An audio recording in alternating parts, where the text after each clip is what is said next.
In December 2015, CBS and Paramount filed a joint lawsuit against Alec Peters and Axanar Productions, citing numerous breaches of copyright and intellectual property law. The two sides battled it out for about 13 months and were 1 week away from court proceedings when they finally reached a settlement agreement.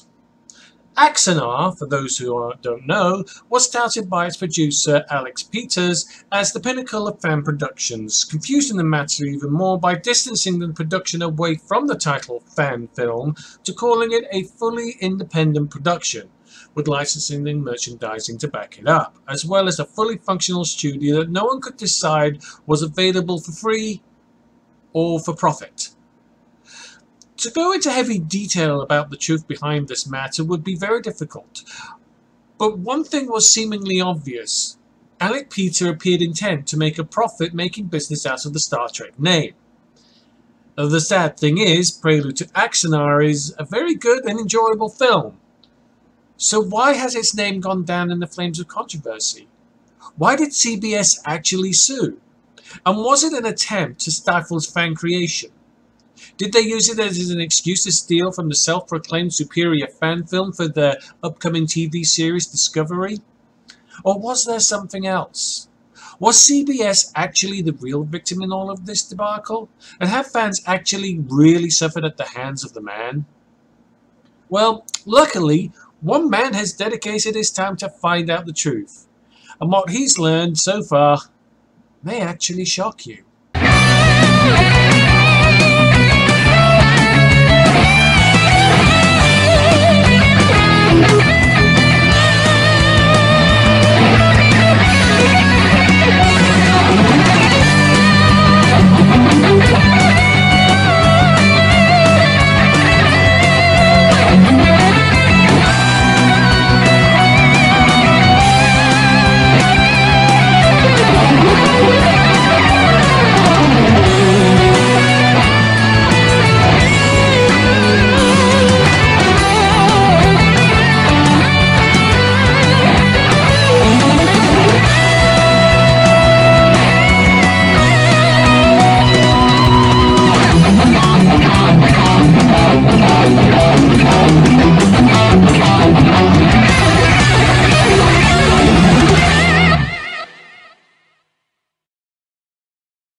Alright, so I have with me at this moment Carlos Pedraza. Is that how I pronounce it? Pedraza. Pedraza. I do apologize. Yeah, that's all right. It's my English accent, so I'm still kind of getting used to America right now.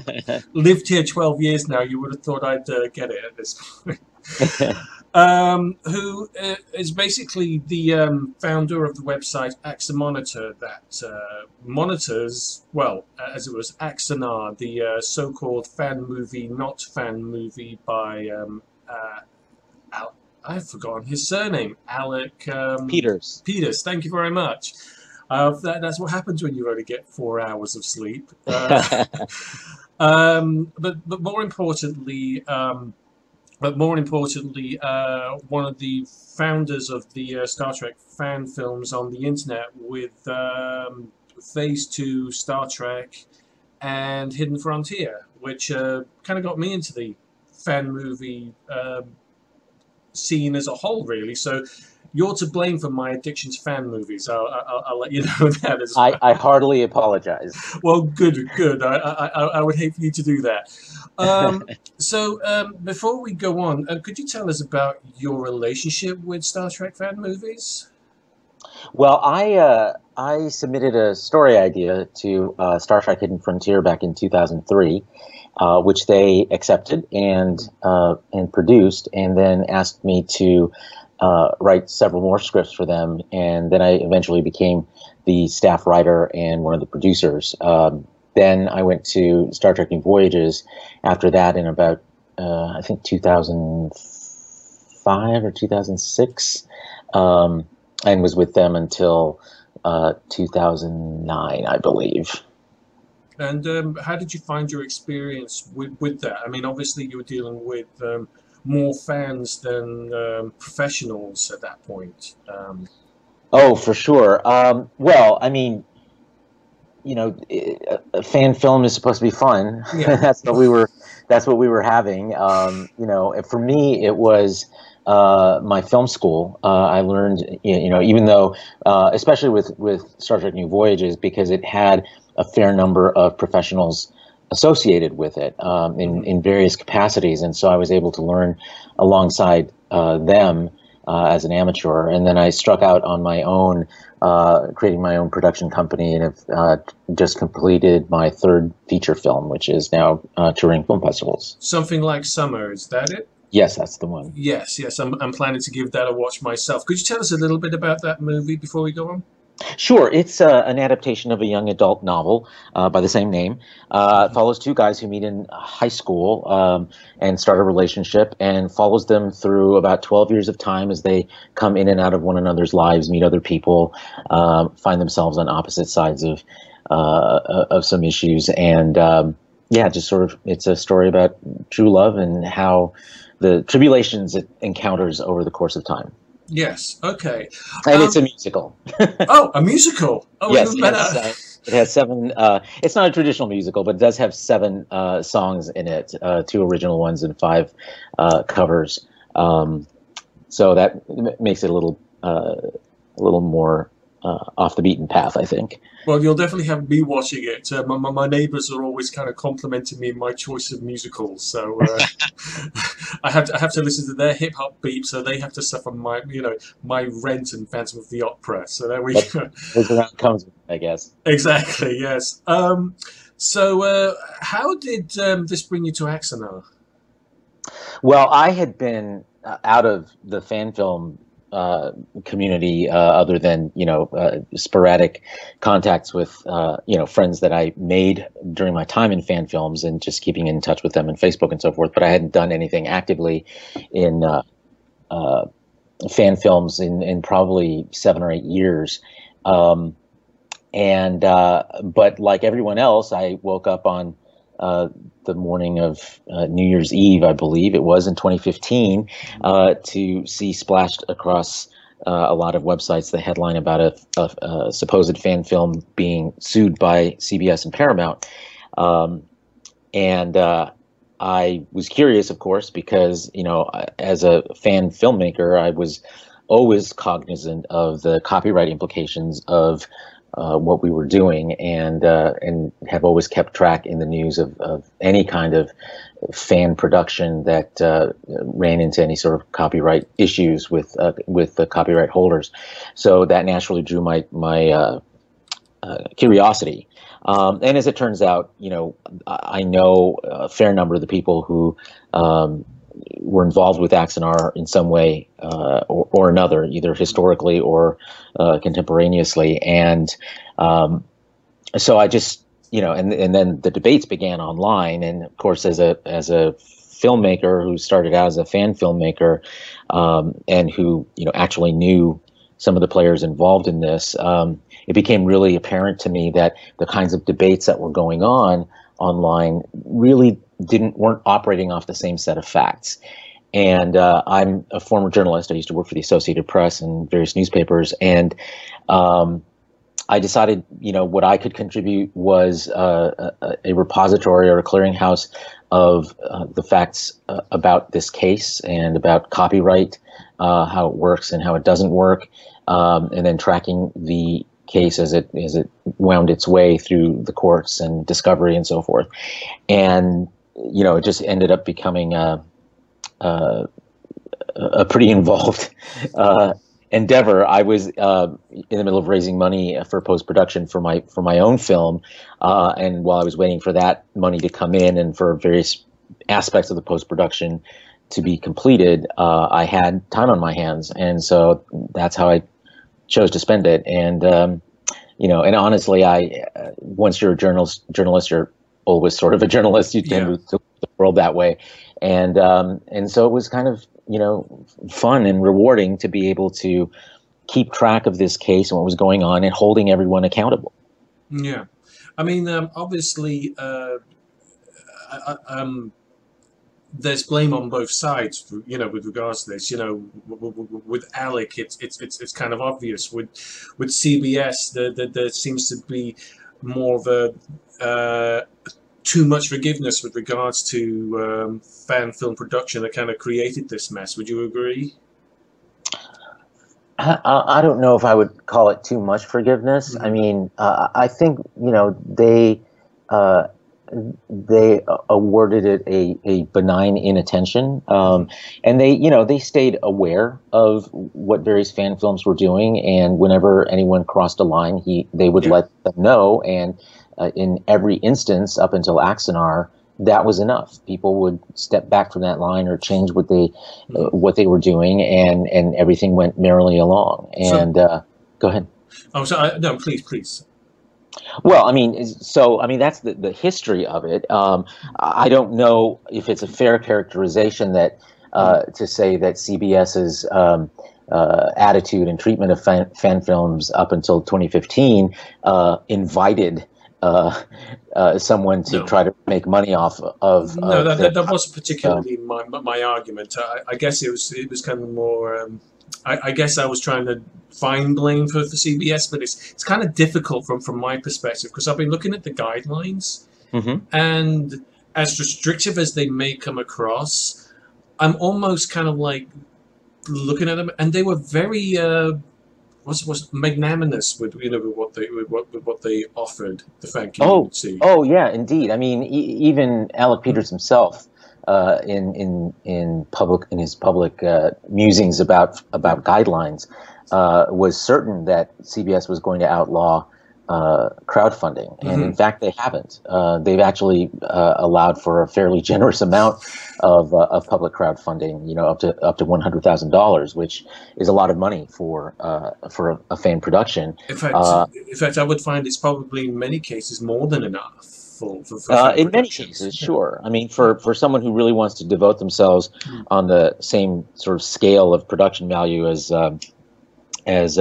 Star Trek New Voyages or Star Trek Continues, or even as they did in Prelude to Axanar, you can spend money on that order for sure.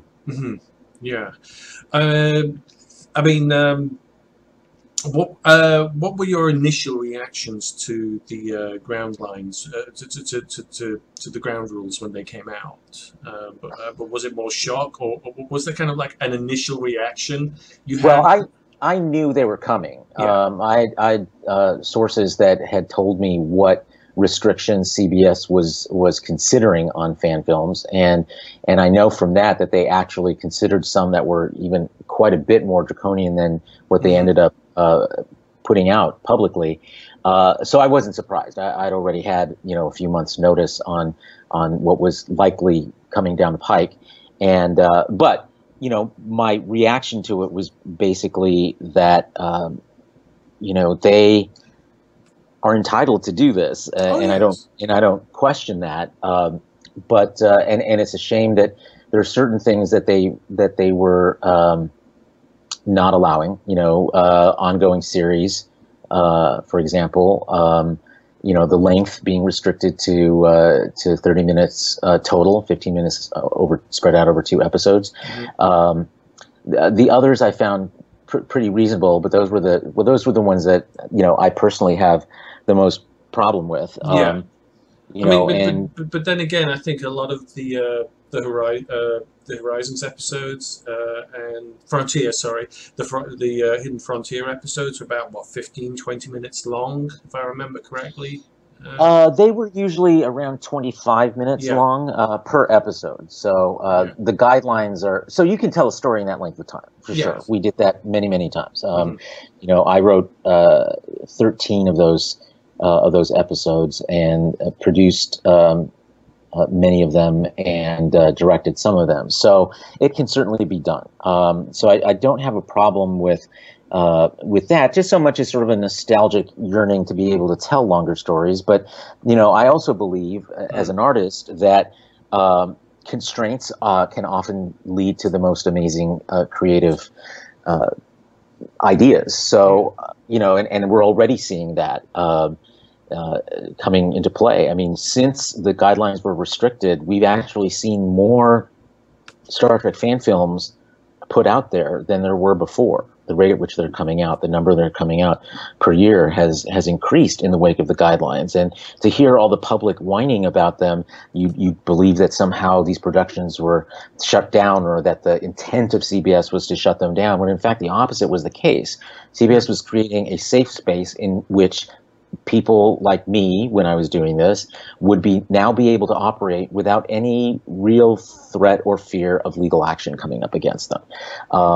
And we've seen actual fan producers respond to that, and their creativity explode, and the amount of content being put out there becoming more prolific. So while there definitely are downsides to the guidelines, in some ways they have spurred people on to continue to make fan films and to be more creative about how they approach them. Certainly, restriction encourages imagination.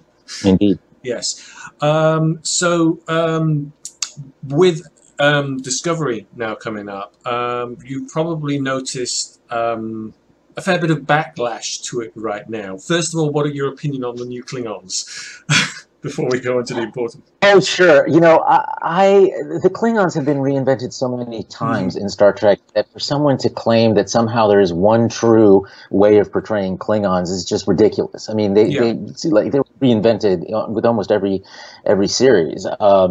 And Gene Roddenberry himself said if he had the budget, he would have done the sort of makeup that you started seeing in their transformation by the time the motion picture was made. So I'm fine with a reinventing of them. I feel like in a lot of ways this attitude that all Klingons are the same way always and ever have been is just ridiculous, and the idea that all Klingons have to look alike is ridiculous and frankly racist. I mean, you look at the human species and you compare, a tall blonde Scandinavian with a short pygmy in Africa, and they're the same species, and they look in many ways nothing alike. Exactly. The same can easily be true of Klingons. So this notion that somehow there's been a betrayal of Gene Roddenberry's original vision is patently absurd. I would agree with that. I mean, my upcoming video actually covers on the new Klingons being very healthy on a racist level, because to be honest with you, I felt that a lot of the worlds were Star Trek was actually based on every planet having a trait. It's a Beta Z trait. This is a Deltan trait, and everybody on that planet was exactly the same. It was only humanity that had this wide diversity, which, to be honest with you, I found very uncomfortable. Yeah, I think, starting out, it made sense because Star Trek in many ways was a metaphor for the political climate and global climate of the world in the 1960s. But, as it matured, we should have matured along with it, and seeing and appreciating the value of diversity, even amongst the alien races that are portrayed in the series. So I think it's a good thing. And frankly, if you look at these Klingons and you put hair on them and beards, they look the same. They look exactly the same, yes. It's just, it's like Tibetan monks who shave their heads and they look different from, someone in South America. It's still quite true to the Klingon physiognomy, and it's just you're seeing some cultural differences, and more power to them, frankly. I think it's a wonderful idea personally, which kind of brings me on to the Axanar Discovery connection. I've noticed with a lot of press releases coming from the Axanar camp, there seems to be this passive-aggressive opposition to Discovery. He's not blatant about it, but he does kind of Alec does kind of throw in these these little comments that it what Discovery is doing. It almost feels like a rip-off of the Axanar script, that kind of thing. Have you noticed this and more coming from that camp? Oh, well, sure. I mean, there's definitely a subtext, and it's clear that his followers pick up on it, because you only have to read on Facebook after he's posted one of these blog posts, people actually extending what he says in terms of the ideas being ripped off and so forth. He only has to do a little, and his followers will pick up and run with that. and I've long held that this notion that somehow CBS is. I mean, Brian Fuller, who started developing this story, is a very creative individual. He is perfectly capable of coming up with very inventive ideas about how to do a new Star Trek series. I don't think that he needs to start, trolling amongst fan films for ideas, honestly, and the notion that he had to have, just because, as if only Axanar can own the idea of a Klingon war, and only Axanar can be set in a time period prior to the original series, and only Axanar can come up with the idea of a film school for Star Trek fans. It's just, I don't even know what to say about that. These are not things that Axanar came up with on their own. You only have to read the Axanar script to see that there's not a lot original in there. The 4 Years War on which they base it is based on a Star Trek role-playing game. The character of Garth and his backstory, invented by Star Trek already. What it did very well was to wrap it around some fantastic visual effects by Tobias Richter, and some Star Trek alumni actors who frankly did a fantastic job in Prelude, and gave it a lot of credibility. But and as much as I like Prelude, which I do, the notion that somehow it's this unique idea in Star Trek is I don't understand, because it's just not. I think that a lot of the Axanar fans, who proclaim it true Star Trek, well, Gene Roddenberry was not a fan of war stories. He didn't like the fact that anything warlike was portrayed in the movies, and had very little to do with the movies, partially for that reason. So this notion that Axanar is a return to true Trek when by portraying this huge war story, it doesn't go. I mean, the original Star Trek was all about how to avoid war. Time and again, it happened, and to throw them in one and claim that that's what Gene Roddenberry wanted is ridiculous. Now, I'm not against war stories in Star Trek. I'm a huge Deep Space Nine fan. I thought the Dominion War was very well played out. I've never subscribed to the idea that you can't portray humans in conflict because we are humans. But this notion that doing that and being, somehow psychically linked to the spirit of Gene Roddenberry just isn't the case. Star Trek has grown up. It's time for the rest of us to grow up. Oh yeah, I think that is probably the major problem I found with Star Trek. I try not to attack Star Trek fans because I'm one of them. Sure. But at the same time, there seems to be this stuck in the old ways kind of mentality, and with Discovery looking all brand new and the technology looking all updated, and then you got Axanar, which kind of sticks to the old school. Maybe there's a little bit of that nostalgia in play when it comes to supporting Axanar. I don't know. What do you think? Oh, sure. I mean, there's definitely a nostalgic aspect, set of aspects, more than one, that have attracted the fan base to Axanar that it has, and more power to them. Frankly, I mean, because if you really look at Axanar, and by that I really mean Prelude to Axanar because it's the only thing they've actually made. What you see in like the starships, what you're seeing is basically the style of starships that were introduced in J.J. Abrams' Star Trek in 2009. You see the same designs. You see some changes for some original series flourishes in the designs, but they're, you can do side-by-side comparisons, and in fact, the CBS and Paramount did do that as part of the legal case between real Star Trek and what Prelude to Axanar was doing, and you see that there's a lot of copying going on there, and a copying of the new stuff, not the old stuff. The old stuff that you see in Prelude to Axanar has much more to do with the costuming, if anything else, and because the sets, well, there weren't really much in the way of sets in Prelude to Axanar, but sort of the visual style of what appeared to be sets looked to be old school as well. But the storytelling approach was not from the 60s. The production values were not of the 60s. The designs of the starship battles, the way they were choreographed, was not of the 60s. So there was plenty that was new in Prelude to Axanar that seems to be glossed over by those who somehow say that it is a representation of old Star Trek, when in fact it's not. It embraces old Star Trek and updates it in several important and significant ways. And that's all that Discovery is doing except with, a bigger budget and the actual imprimatur of the holders of the copyright. Exactly. So with Axanar, was it a fan film?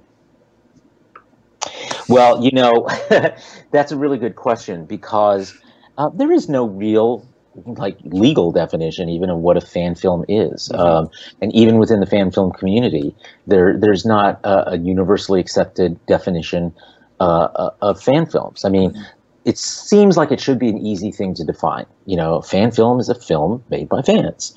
Well, when you start, and that should be straightforward, but when you listen to some of the justifications that Rob Burnett, the putative director of Axanar, and Alec Peters have made, they claim that J.J. Abrams was a fan of Star Trek, therefore Star Trek in 2009 was a fan film. Well, that's just absurd. I mean, when you're talking about hundreds of millions of dollars in the backing of an actual studio, that's not a fan film anymore. So that kind of differentiation, that's easy to do. But when it starts getting closer into the gray middle, where you have actual industry people with industry credits and that level of expertise being part of the production team behind this film, is it really a fan film anymore? And it may be a question simply of degree. You have, I mean, in New Voyages, we had a lot of the original cast, people associated with the original series who appeared in the roles. We had a lot of people, Emmy winners, Oscar winners, who contributed certain aspects of the production, makeup, costumes, for example. So there's almost, going back 15 years, there always has been some degree of professional involvement or involvement by professionals in fan films. But Axanar took it to a different degree. It banked itself. It raised money based on the fact that it had these professionals involved. And they raised quite a bit of money, $1.4 million directly from crowdfunding and some direct donations, but also potentially hundreds of thousands more through their merchandising efforts and direct donations and donations at conventions, all of which, by the way, is unaccounted for. It leaves you at this place where, if you are raising money on that order, you've moved away from being a fan film. And I think, to their credit, they eschewed that label themselves. In their Indiegogo campaign, they called Axanar a fully professional, independent Star Trek film. And those are the words that set off alarm bells at CBS and Paramount. Because there can't be an independent professional Star Trek. They're not going to stand for that, and they warned him about it. He was warned about that publicly and privately, and he went on. 2 weeks after a very public warning from CBS about running commercial endeavors off the Star Trek property. Alec Peters in an interview on the podcast Chicks Who Script basically said, "I don't believe they're going to they're going to ever sue me. They just won't. They're not going to sue fans. And in fact, that's what happened. And, we all know what the repercussions of that have been. I mean, I'm trying my best to see it as good intent gone bad. Is that what you would see it as, or do you think it was more than that? I think there were a lot of good intentions. I mean, I think anyone who traffics in the notion that somehow this was some grand diabolical plot by Alec Peters to get all this money off of gullible, unsuspecting fans and then live off of it. I don't think that was the intention at all. Yeah. And I think the professionals and other fans who contributed their time and resources and creativity to it went into it with fully sincere in their desire to make it into the feature film that was promised. But what we actually saw was a classic example of mission creep, where success breeds success breeds success until you don't succeed anymore, until you reach some breaking point where you become so successful in one aspect you actually are unable to produce the thing you're supposed to be producing. And that's what happened exactly here. I mean, you only have to look at their own public statements to see that as more money was coming in, in his 2015 annual report, Alec Peters talks about how, more money was coming in. Therefore, they made a conscious choice to make Axanar even bigger than they had originally planned, because that's what fans wanted. But it became a runaway train, and all the time. And at some point, something turned. At some point, the idea that they needed to be making a film took second place or even third place to the notion that they had to build their own studio out of it. I've often said that the day Alec Peters signed the 3-year lease on a warehouse that wasn't a studio, that he then went on to sink $750,000 of fans' money into to make it a studio, and then nothing was ever shot there. That was the day that Axanar's doom was sealed, because now its future was tied to a 3-year commitment of $15,000 a month going out the door, every month. And there's no way, even in the most successful crowdfunding scenario you can imagine, that they were going to be able to make that sustainable. And and then the lawsuit came along and pretty much sealed that death warrant. And just 4 months after the settlement of the lawsuit, they had to give up the studio, and all that money went down the drain. I mean, do you feel sorry for Alec Peters with regards to that, or do you think it's, to be honest with you, I've been looking at the interviews with a lot of the former cast and writers, and they warned him about this before it actually happened. So do you think it was... Yeah. I mean, it was definitely it was a case of Icarus. It was Icarus flying too close to the sun. Yeah. Despite the warnings of everyone who gave him warnings, and there were people, I mean, who left the production over the fact that his focus became more about the studio and less about making the film. Every person I know with production experience, and I'm a producer, so I'm amongst them, but that I've spoken with in Los Angeles says that it was ridiculous to build your own studio when there's a town full of them, and you only need it for a few months, not 3 years. So that's what happened. And I guess, in answer to your question, do I feel sorry for Alec Peters? I guess I would feel sorry if he felt sorry. He continues to refuse accountability for what happened, and tries to hide behind a so-called financial review by so-called experts who actually are intimately tied to Axanar, and financial review was only of records that he chose to give them, not everything that there was to look at. So, that's someone to me who is actively trying to hide from accountability. And I would feel a lot differently if if there was some measure of actual, taking of responsibility for and coming to account for what you've done.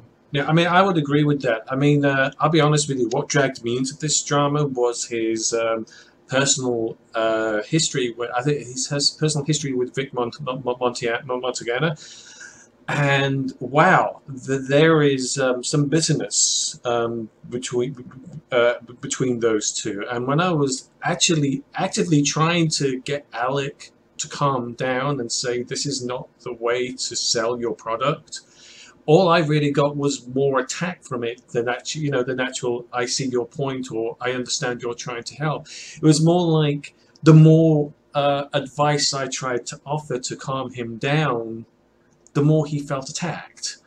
And I get the feeling that that's what everybody who's kind of been on that track where he has to, they're advising him to take personal responsibility or to act more professional, and he takes it personally. And we're not out there to destroy his career or destroy his ideas or his plans. A lot of us would actually like to see something like Axanar succeed, but he's more or less a self-fulfilling prophecy in that regard. Would you agree? Well, I think there's no doubt that when it comes to his public behavior, when he's confronted with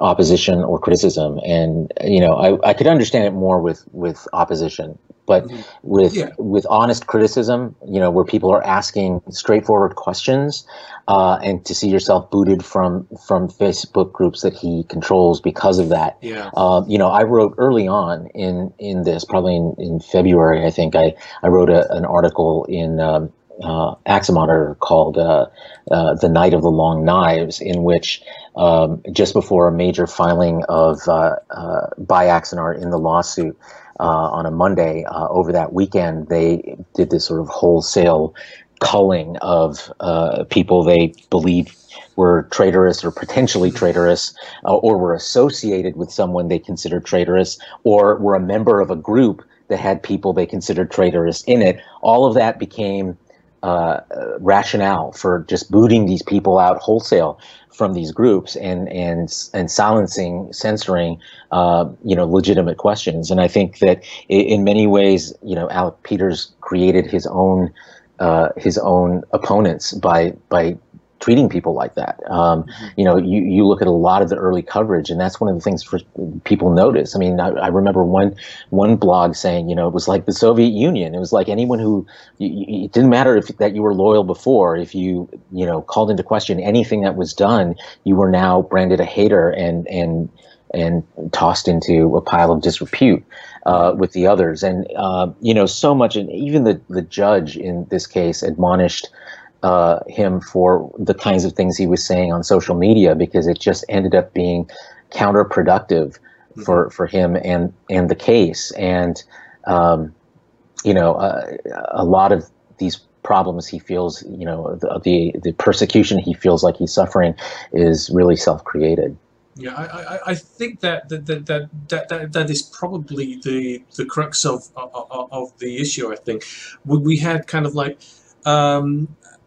a project that was built off the social media, and his attitude towards people who want to interview him these days is, you're not a journalist, you're an internet blogger. And I kind of find it ironic that originally Axanar's success, in inverted commas, was due largely to him taking advantage of the social media aspect.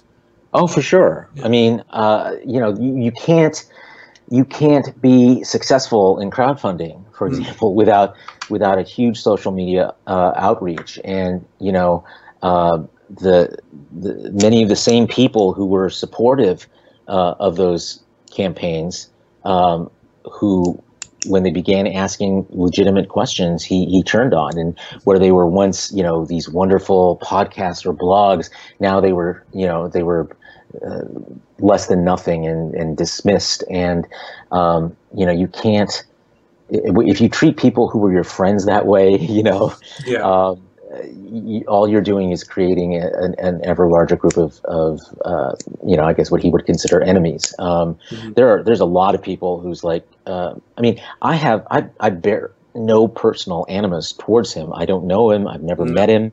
I have tried everything I could to basically just point out contradictions, which there are many of, and ask for accountability, which he has stated many times that Axanar is all about accountability and transparency. But when given the opportunity to actually demonstrate that, they close up, like a clam, and that has always ended up hurting them. Mm-hmm. Yeah, I would agree with that. I mean, I'm a YouTuber. I mean, kind of fans and hate comes with the business. Yep, for sure. Haters and detractors are everywhere. You can't avoid them. And at the end of the day, as a writer and a journalist myself, and a content creator, when it comes to commentary on me, I take to heart the constructive criticism. I ignore the negative, and I tend to ignore the positive as well. Not that I don't thank them for for the positive, but at the same time, it's kind of like that's just the way the business goes. I take more the criticism on board than I do the commentary. Does that make any sense? Oh yeah, no, I agree. I think anyone, any real professional has to look at it that way. There's always going to be people who don't like what you do. Yeah. And I think your measure of success is, did you achieve what you wanted to achieve artistically with the people whom you wanted to achieve it with? And if by and large the answer to that is yes, then you have some laurels to rest upon. But this idea that you have to lash out at people who don't like what you've done is counterproductive. Finally, because we're nearly running out of time, and I promised you at least 45, between 30 and 45 minutes. Getting onto a positive outcome of all of this, and I do like this idea, the Star Trek Fan Film Academy, which is actually licensed by CBS from what I've been reading. Yes. What do you make of that? Well, I think it is a bold and unprecedented move by CBS, creating space for fans to make Star Trek, under a license. That just hasn't happened before, for film Star Trek. It is within a very constrained space, but it's still an innovative idea, a bold idea, and if it works out, then there's potentially room for more. Critics of the Academy who say it doesn't go far enough. You just need to be patient sometimes, and because it's a risk to begin with. Let the risk play out, and if it works, great. Then you can start calling for more. And if it doesn't work, then well, it's another idea that goes by the wayside. But I think it is an excellent opening move by CBS to reach out to fans and demonstrate that in fact they do appreciate the passion they bring to their creative work around Star Trek. Yeah, I mean, I remember an interview, or was it on the Australian Trek Yard show, or was it? Hold on, let me get the name up.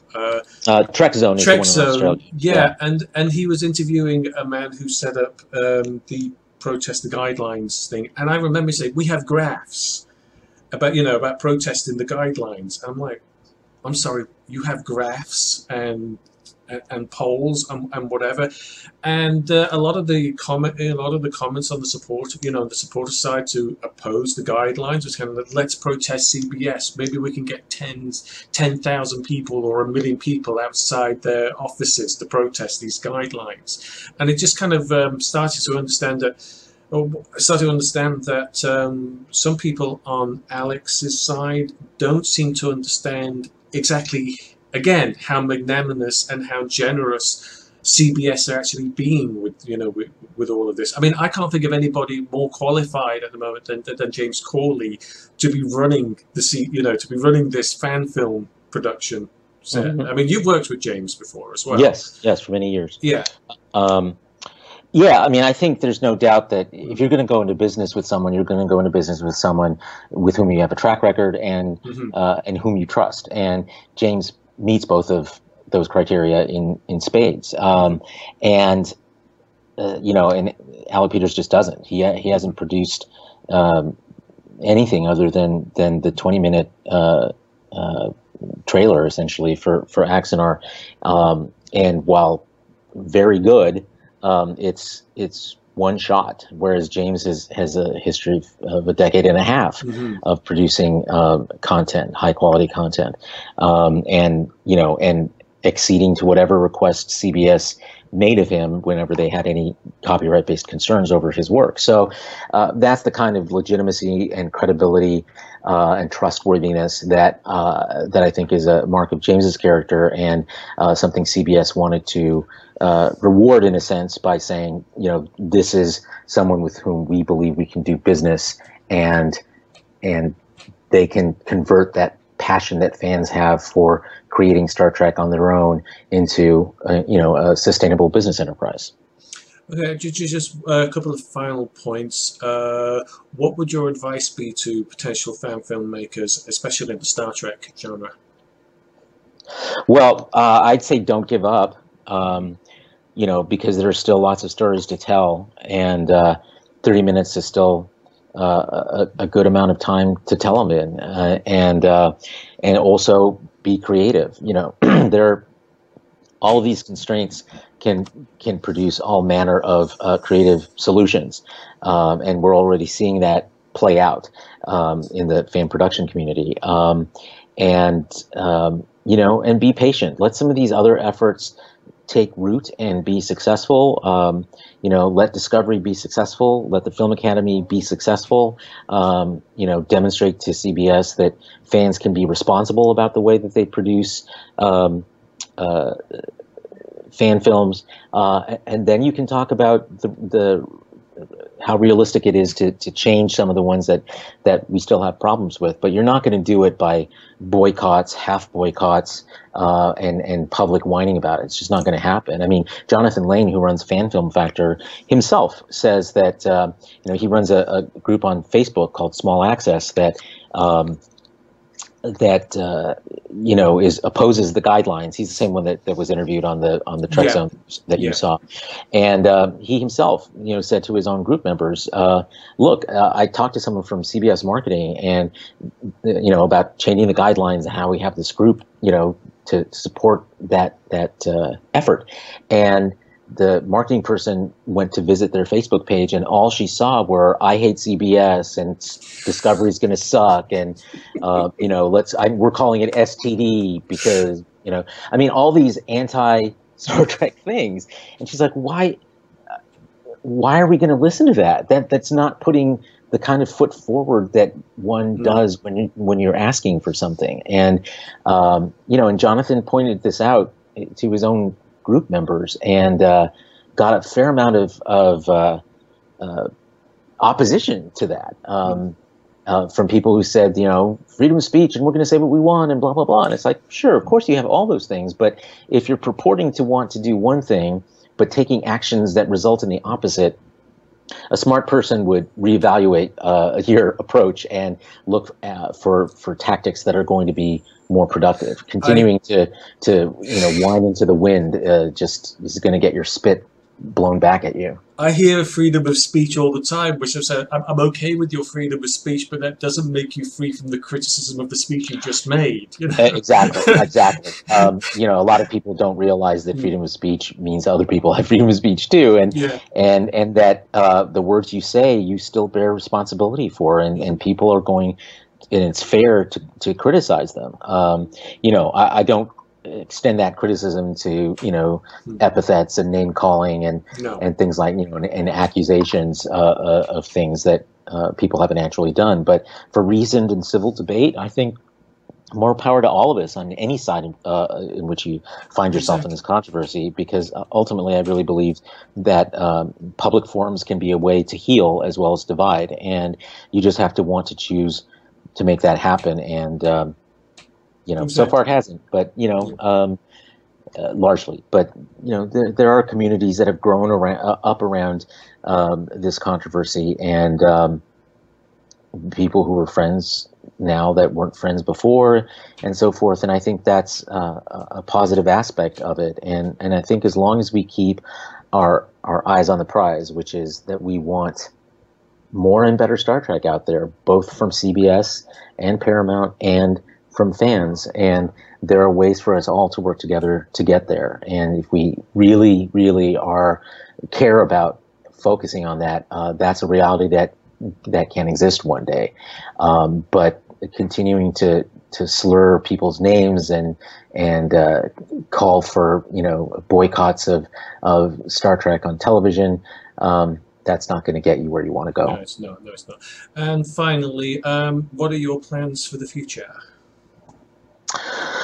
Well, I mean, I'm busy right now promoting my film and trying to get distribution for it. So that's where I'm putting most of my efforts right now.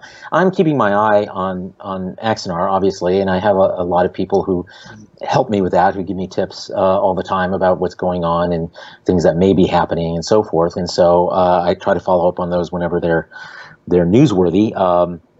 But I don't have the everyday kind of time that I had a year ago to devote to this. But I've promised Axanar supporters that we'll continue to monitor what Axanar does, particularly once they enter into the fundraising aspect of the 2 short Axanar films that CBS has allowed them to produce.